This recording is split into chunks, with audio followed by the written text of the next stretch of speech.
Sleep and Building Resilience, a presentation done by April Johnson, a Master's of Science in Occupational Therapy student at the University of Alberta. Outline of presentation. To begin, resiliency will be discussed, and 5 assets of resiliency will be explained to increase audience's understanding of the term.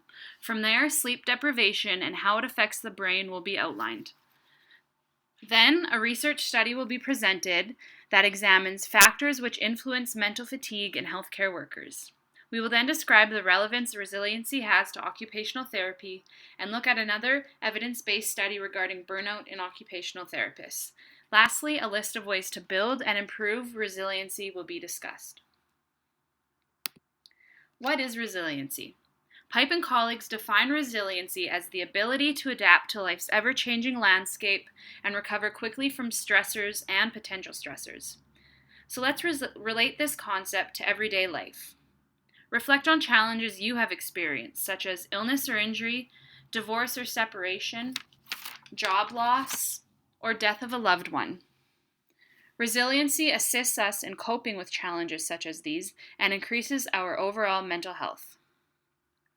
If you would like to measure your own resiliency, take a few minutes when you are free and follow the link provided below.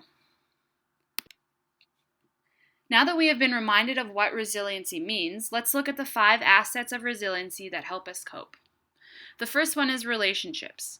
Positive relationships provide us with the necessary support when faced with challenges. They also provide us with a sense of belonging and increase our own self-confidence. Secondly, emotional intelligence is also vital when considering resiliency. The ability to relate to other people's feelings and understand our own emotions is imperative when faced with challenges. Next, competence considers areas such as problem solving, knowledge surrounding our own career, and being able to ask for help. These provide us with a level of comfort at work and the skills to deal with workplace challenges. As well as competence, optimism allows us to keep a positive attitude and see the good in challenging situations. It also equips us with handling failure that is at times inevitable. Lastly, coping skills provide us with healthy strategies that assist us in challenges we may experience. One common theme present in all 5 of these assets is that in order to possess these assets, mental health must be maintained.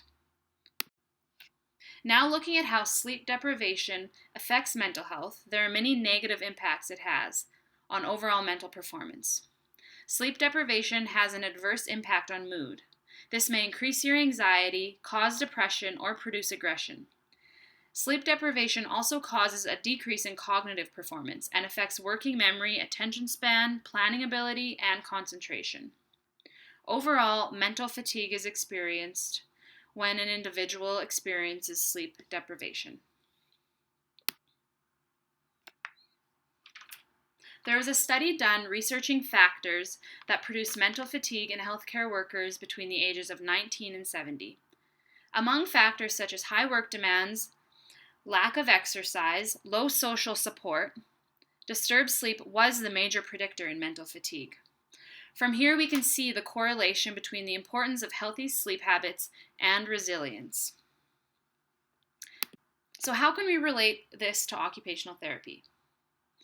Burnout rates are increasing in healthcare professions due to things such as heavier workloads, longer work hours, and financial cuts within healthcare institutions. With that in mind, preventative strategies that target burnout while increasing resiliency are becoming an important consideration for occupational therapists. Paulson and colleagues researched 915 occupational therapists to determine factors associated with burnout and discovered 4 common themes. They were the inability to distance themselves from work, so the therapist took a lot of stresses home with them. Secondly, work overload. Third, there was no time for humor. And lastly, the most likely population to experience burnout were the therapists that worked for 10 years or less. Notice these themes correspond with the 5 assets of resiliency. So how can we become more resilient? First of all, get a good night's sleep. Develop a sleep schedule that ensures you are going to bed and waking up at the same time 7 days per week. Time your activities appropriately. Don't eat big meals right before bed. Ensure exercise is done 2 hours prior to bedtime and nap earlier in the day. Limit alcohol and caffeine intake before bed. Create a sleep environment that is quiet, cool, and with low light. Also, discover relaxation techniques.